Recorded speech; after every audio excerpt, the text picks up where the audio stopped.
Hola! Una setmana més, des de la llibreria Les Voltes, us portem unes quantes recomanacions literàries.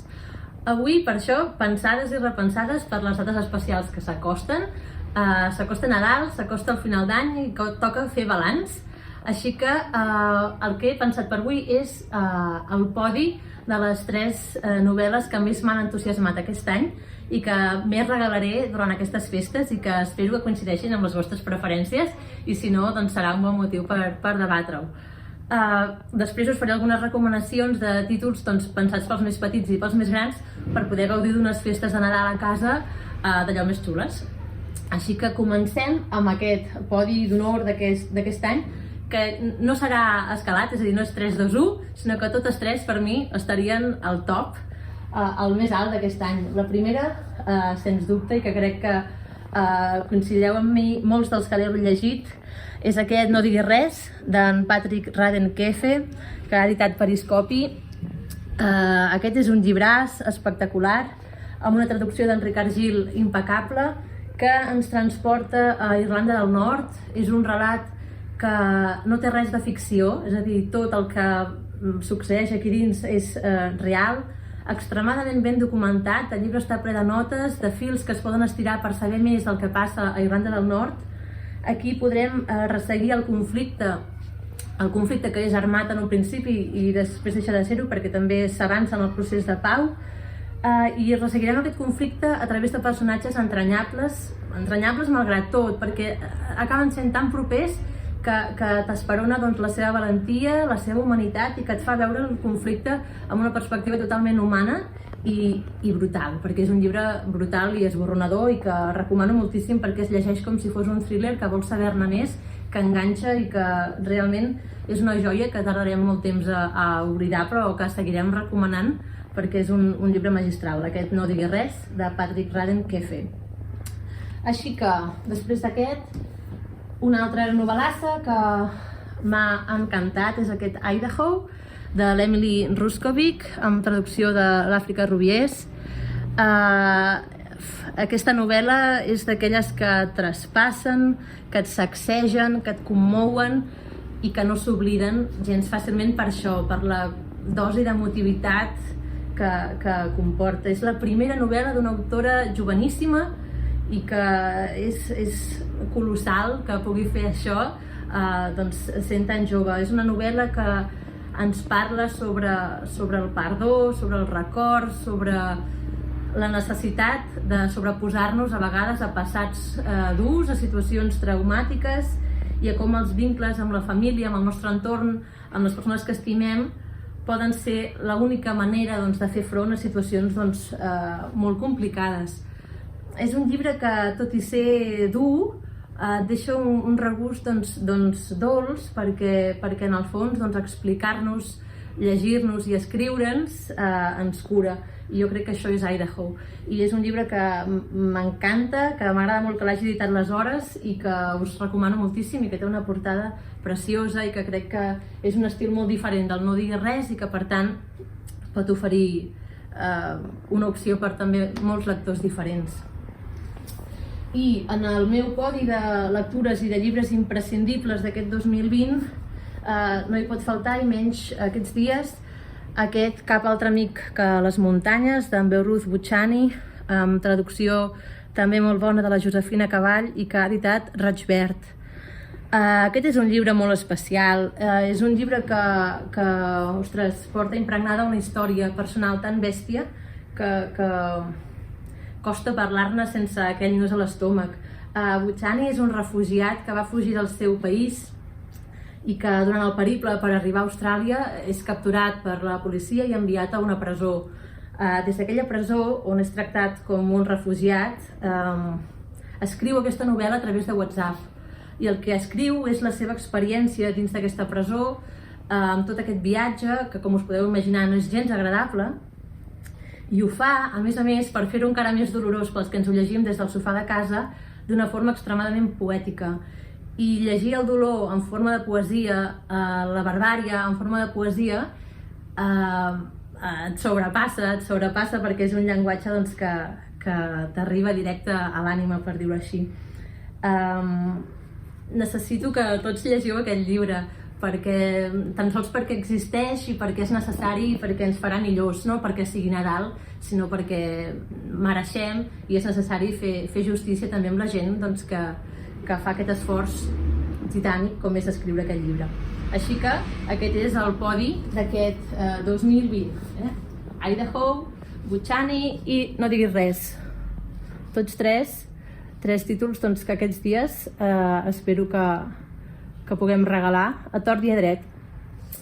I ara sí, va, que és Nadal. I com que aquest Nadal l'hem de passar segurament molts a casa, això no vol dir que hagi de ser un Nadal ensopit, així que us dono pistes i ajudes perquè pugui ser un Nadal com cal, i perquè ho sigui necessitem poder cagar el tió i poder tenir un arbre de Nadal. I aquests dos llibres de la Mercè Canals us explicaran com fer pas a pas el vostre arbre de Nadal i el vostre tió per poder-lo cagar el dia 25. Com bé l'ha dit aquests títols, amb unes il·lustracions xulíssimes, amb totes les instruccions per poder llegir amb els més petits de casa, i trobareu al final de tot, amb cartró, el material per poder construir el vostre tió. Per tant, em sembla extraordinari i és el llibre perfecte per no tenir excusa perquè no us falti de res aquest Nadal. Però al Nadal també tots sabem que se celebra al voltant d'una taula i per tant en aquesta taula li hem de posar un bon menú de Nadal. I aquí tenim aquest llibre d'en Francesc Morgades, que ha dit a Cossetània, que és ple de menús de Nadal. Menús tradicionals i menús no tan tradicionals pels que volen innovar i que potser aquest any tindran més temps per cuinar. A més tindreu receptes que són des de 2 persones fins a grans grups. Així que, i per tots els gustos. Us animem, doncs, a posar-vos a la cuina amb aquests menús de Nadal. I a tota taula de Nadal cal dir-hi el vers, perquè si no, no és Nadal. I per dir versos de Nadal, Joana Raspall, que és una de les nostres il·lustres, amb aquest 18 poemes de Nadal i un de Cap d'Any, que il·lustra també l'Ignasi Blanc. Aquí trobareu un recull, aquest llibre ja és un clàssic, amb poemes dels més clàssics de la Joana Raspall, d'aquells que són ideals per recitar dalt de la cadira. Així que aquí tenim tots els ingredients perquè aquesta taula de Nadal llueixi al màxim.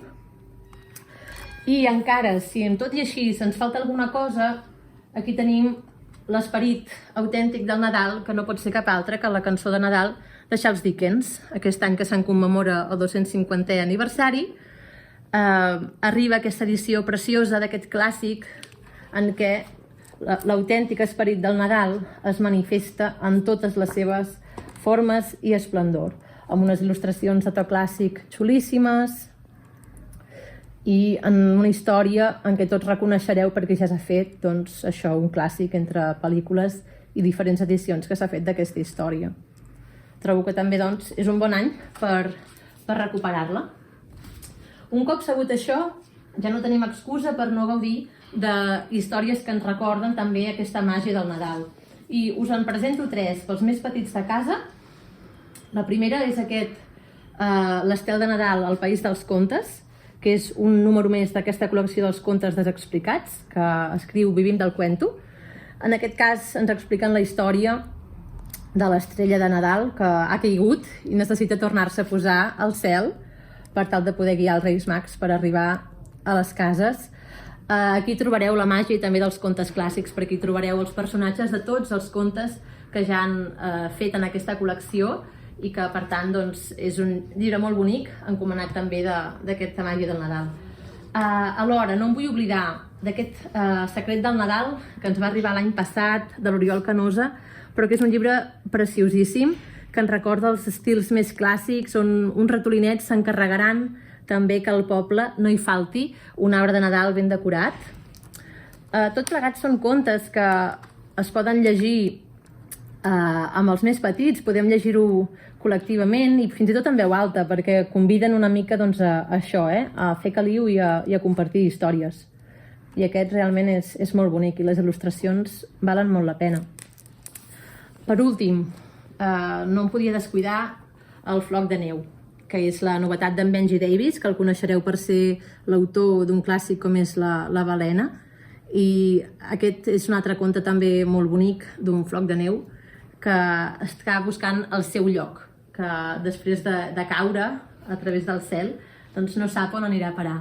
I us recomano doncs, que us llegiu aquesta història perquè realment té molt a veure amb aquesta màgia del Nadal que us deia. I fins aquí. Hem estat durant moltes setmanes recomanant-vos molts i molts llibres. Hem rebut molt feedback positiu per part de tots vosaltres i segurament ara farem un parèntesi aquests dies de Nadal, però tornarem passat el cap d'any per seguir recomanant-vos llibres. Això sí, volia acabar llegint-vos un fragment molt curtet per intentar justificar el per què intentem o vull compartir tots aquests llibres que us dic setmana rere setmana. Vull llegir-vos una frase d'aquest manifest per la lectura que acaba de traduir Destino, escrit per Irene Vallejo, i que crec que sublima molt bé l'essència del que és per nosaltres la lectura, els llibres i les llibreries. Així que, si m'ho permeteu, us llegeixo. És el fragment que hi ha just a la contraportada d'aquest llibre. Diu: som éssers entreteixits de relats, brodats amb fils de veus, d'història, de filosofia i de ciència, de lleis i de llegendes. Per això, la lectura ens continuarà cuidant si la cuidem. No pot desaparèixer allò que ens salva. Els llibres ens recorden, serens i sempre disposats a desplegar-se davant dels nostres ulls, que la salut de les paraules arrela a les editorials, a les llibreries, als cercles de lectures compartides, a les biblioteques, a les escoles. És allà on imaginem el futur que ens uneix. Així que, bon Nadal i bones lectures!